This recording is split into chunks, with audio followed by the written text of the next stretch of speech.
Ini semua suku kamu jadikan budak, bahkan Laila kamu kawini sendiri, aku kamu bunuh nyawaku, iya, tapi anakku tidak akan kuizinkan dinikahi oleh Qais. Oke, itu di antara ceritanya begitu sampai nanti Laila menikah dan suaminya memang tidak boleh menyentuh Laila sama sekali, sampai saya tidak tahu yang meninggal duluan suaminya Laila. Tidak mungkin dia ngenes juga tidak boleh menyentuh Laila. Karena sudah tua memang suaminya. Jadi sudah tua, kawin sama yang muda, tapi tidak boleh menyentuh. Akhirnya dia meninggal duluan. Tapi Laila ini setelah meninggalnya suaminya, kesehatannya turun drastis karena dia sudah memang habis-habisan memendam rindu. Qais juga sudah habis-habisan begitu. Kemudian dia sakit-sakitan, sakit parah. Dan nanti terakhir ada kalimat bagus, kalimatnya Laila pada ibunya, pesannya.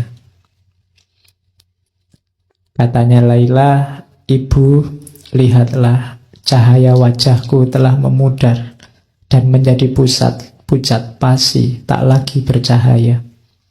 Lilin-lilin di mataku tampak muram dan akan segera padam. Wahai ibuku, aku mohon engkau mendengarkan wasiatku sebelum aku pulang besok atau lusa. Bila mana aku mati, kenakan aku baju pengantin yang paling bagus. Jangan bungkus aku dengan kain kafan. Carilah kain yang berwarna merah muda, bagai darah segar seorang yang syahid. Lalu riaslah wajah dan tubuhku secantik mungkin, bagaikan pengantin yang paling cantik di seluruh bumi. Alis Qais dan bulu mataku ambillah dari debu yang melekat di kaki kekasihku. Dan jangan usapkan ke tubuhku minyak wangi kasturi atau minyak wangi apapun. Usapkanlah dengan air mata Qais, kekasihku. Sesudah aku mengenakan baju pengantin itu dan menjadi sangat cantik dan anggun, aku akan menunggu Qais. Sang pengembara yang luka itu akan datang. Terus, wahai ibu, katakan kepada pengembara yang selalu diliputi kesengsaraan itu, semua sudah selesai. Laila, sahabatnya dalam kesedihan itu, sekarang sudah tiada. Ia telah bebas dari belenggu duniawi. Hatinya hanya diberikan kepadamu dan dia mati untukmu. Cinta telah menyatu dalam kehidupan yang ia jalani. Cahaya cinta itu begitu murni sehingga tak ada kebahagiaan lain yang dia ketahui selain menyebut namamu. Tidak ada satupun yang bisa menghibur pikirannya yang selalu tertekan kecuali cintanya padamu. Dan dengan cinta itu jiwanya yang lembut telah pulang ke alam keabadian. Semua berkahnya hanya untukmu. Ini pesan terakhirnya Laila lewat ibunya. Kemudian Laila meninggal. Bisa dibayangkan bagaimana kondisinya Qais. Dia pingsan berhari-hari.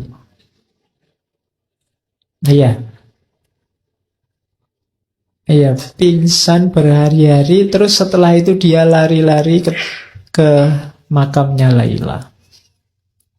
Dan setelah itu dia tidak kemana-mana lagi, hanya ada di makamnya Laila. Pekerjaannya tiap hari memeluk nisan dan makamnya Laila. Dan ini kalimat terakhirnya.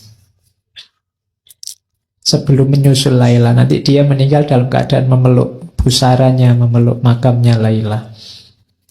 Engkau telah keluar dari kehidupan yang membingungkan ini. Dunia adalah rangkaian pengkhianatan dan perselisihan yang tidak pernah berakhir. Dan aku berharap engkau dapat segera melepaskan belenggu di kakiku dan memuaskan dahagaku dengan minuman cinta yang memabukkan. Di sana kita akan segera bertemu dalam kebahagiaan abadi. Lilin yang menyinari hidup kita akan semakin bersinar dengan nyala yang lebih terang. cinta kita akan bercampur dengan cahaya keabadian. Ya Allah, dengarlah hamba-Mu. Dalam tatapan cinta, bebaskanlah dia dari segala penderitaan yang menimpanya selama ini. Atas nama-Mu, rengkuhlah dia dalam pelukan-Mu. Ya Allah, tunjukkanlah kasih sayang-Mu, tunjukkanlah kebesaran-Mu pada diriku ini. Pertemukanlah segera aku padanya. Tidak ada lagi yang dapat kupertahankan di dunia ini setelah jiwaku satu-satunya Engkau panggil. Setelah itu tidak ada. Jadi mereka berdua meninggal. Itu akhirnya Laila Majnun. Nanti cerita ini ada beberapa tambahan. Ada cerita juga seorang sufi.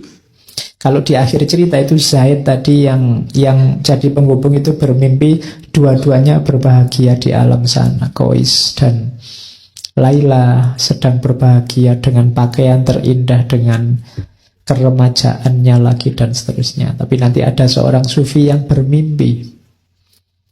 Jadi sufi ini bermimpi bahwa di akhirat sana Allah menyapa Qais. Sapaannya pada Qais adalah, wahai Qais, mengapa engkau menyebut namaku dengan nama Laila waktu di dunia?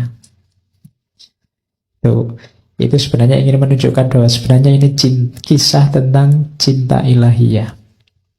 Kisah tentang cinta kepada Tuhan yang sudah mendalam. Itu yang membuat para sufi mabuk Allah. Itu yang membuat yang ada di mulut para sufi itu ketika mengalami puncak rasa cinta itu hanya Allah.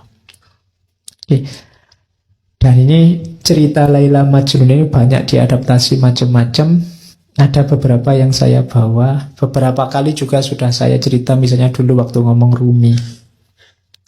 Jadi ini ada kisah dari Rumi tentang Majnun, salah satu teks Majnun. Jadi saya bilang tadi cerita tentang Majnun itu folklore yang sudah beredar di tengah masyarakat. Yang saya bawa malam ini versinya Nizami, tapi versi yang lain banyak. Kalau ini antara lain versi dari Rumi, ada beberapa cerita. Misalnya, satu ketika teman-temannya Majnun ini tanya, Majnun, kalau kamu mau, kami bisa mendatangkan perempuan yang lebih cantik untukmu. Kata orang-orang. Jawabannya Majnun,